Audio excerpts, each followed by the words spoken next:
Chasing Lincoln's Killer, Chapter 11. On the night of April 22nd, after another night's delay, John Wilkes Booth and David Harold finally climbed aboard the boat and rowed out into the Potomac toward Virginia. This time, they steered the correct course, and after several hours spotted their destination, the mouth of a creek on the Virginia side of the Potomac. They landed and disembarked. At last, on April 23rd, 9 days after the assassination, John Wilkes Booth and David Harold set foot on Virginia soil. Their contact, a former Confederate agent, Mrs. Queensbury, had a place about a half hour away on foot. Booth's injured leg made the brief walk impossible for him, so Harold went alone to find the woman. Elizabeth Queensbury, an ex-Confederate spy, was cautious when Harold approached her. Experience during the war had taught her to be suspicious of strangers, especially those who looked like Harold. Harold revealed that Thomas Jones had sent him to her, which put her mind at ease. Harold revealed the nature of his quest for help. He was traveling with an injured companion. They needed horses to make their way south. Suspecting, or already knowing who the two strangers were, Mrs. Queensbury decided this was too big a job to handle by herself. With the help of other loyal operatives, she arranged for horses. She would get the two moving south as quickly as possible. Speed was now of the essence. Mrs. Queensbury arranged for horses and food, which Harold brought to the waiting booth. After eating, they saddled up. Dr. Richard Stewart's house was the next stop on the journey.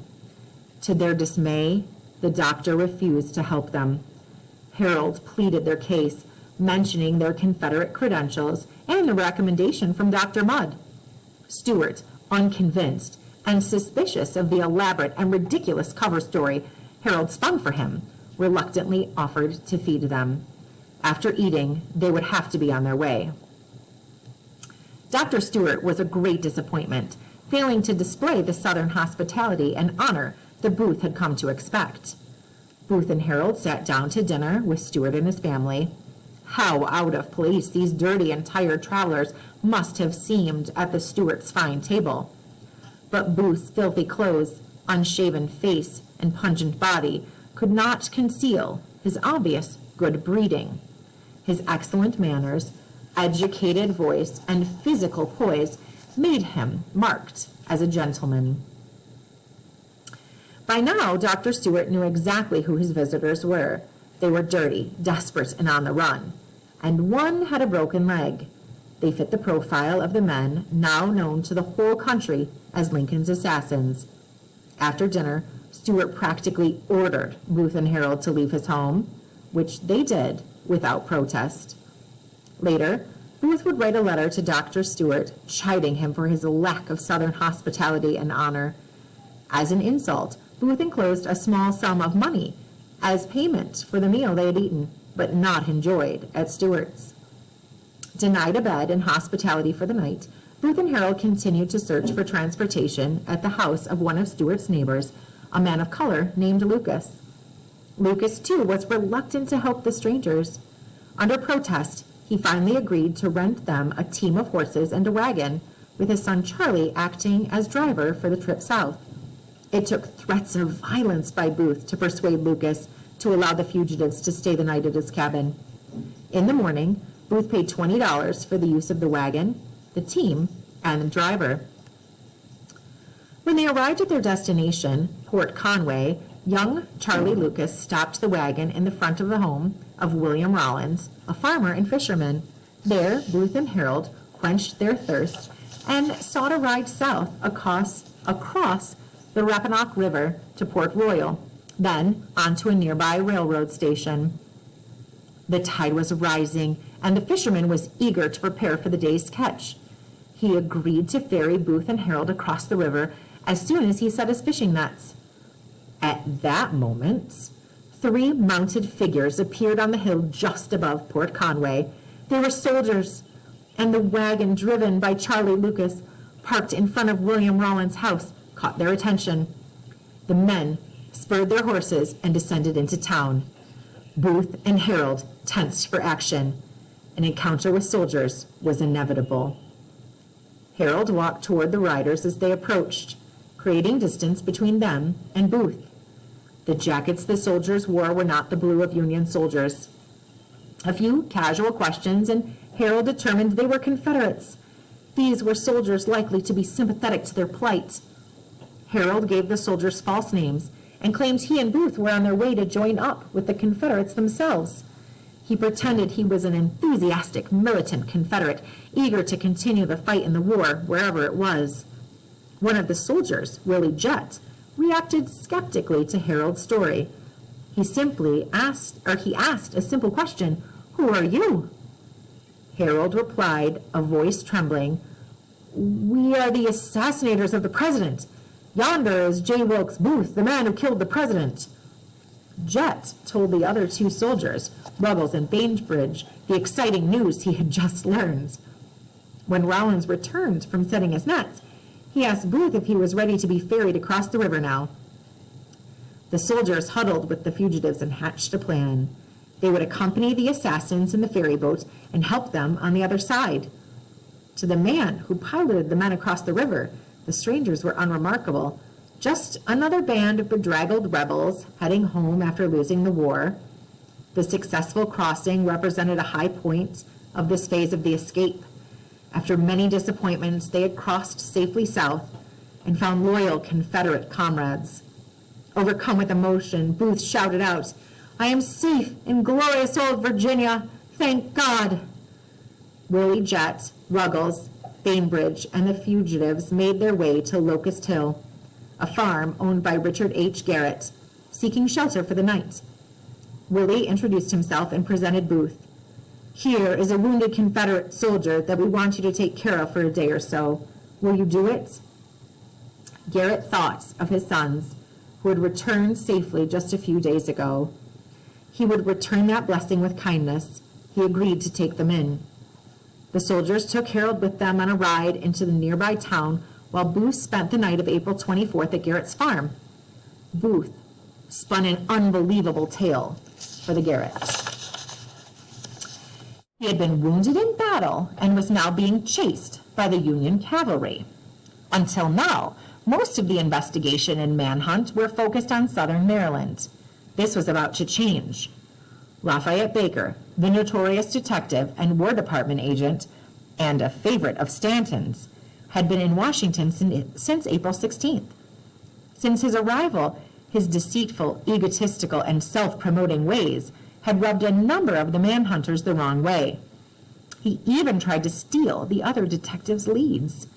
He was snooping around the telegraph office when the message came in. 2 men had been seen crossing the Potomac. This report required action. Lafayette Baker seized the telegram, rushed back to his headquarters, and alerted his cousin, Luther Byron Baker, to the news of the sighting. Lafayette said, "I think Booth has crossed the river, and I want you to go right out." Yes, 2 men had been seen crossing the river on April 16th. But they were not Booth and Harold. A telegraphed order to the commander of the 16th New York Cavalry ordered a commissioned officer, Lieutenant Edward P. Doherty, to report to Luther Byron Baker. Baker handed him freshly printed photographs of the 3 men.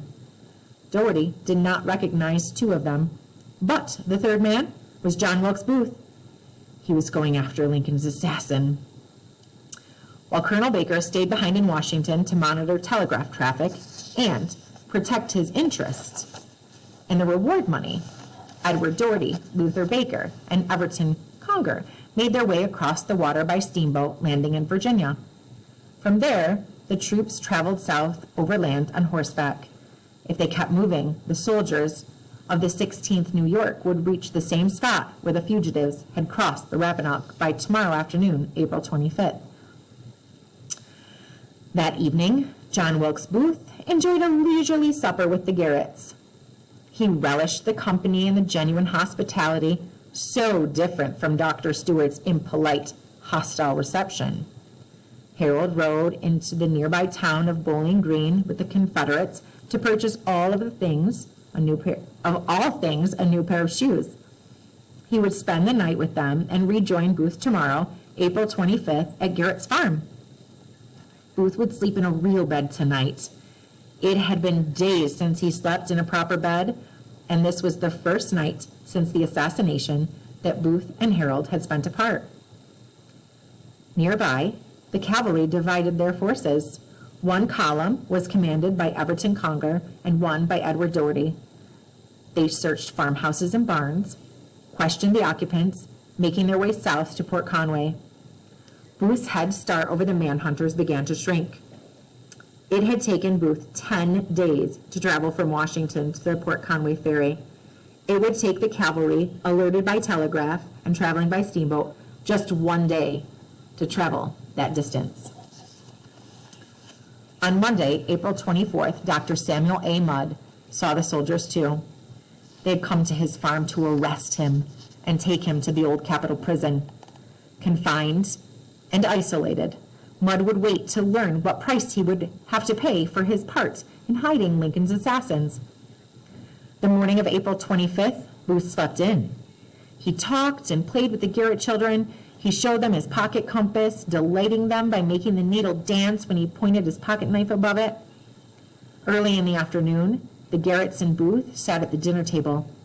Young John Garrett, back from an errand at a neighboring farm, reported that the U.S. government was offering a $140,000 reward for Abraham Lincoln's assassin.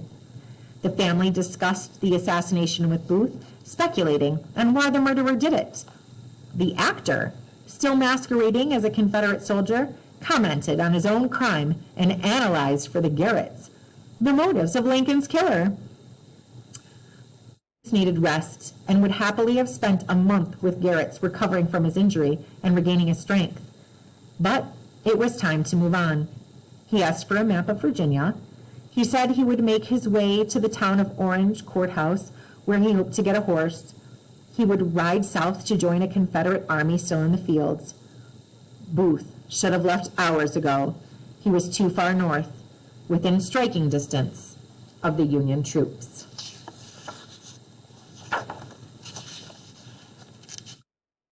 Booth came out onto the porch. He became agitated when he saw riders moving past the farm's front gate. To his obvious relief, the men just rode by.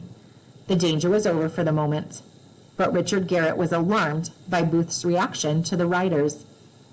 5 minutes later, a lone man walked up the road to the farm. Booth asked 11-year-old Richard Jr. to run and fetch his pistols and gun belts from his room upstairs.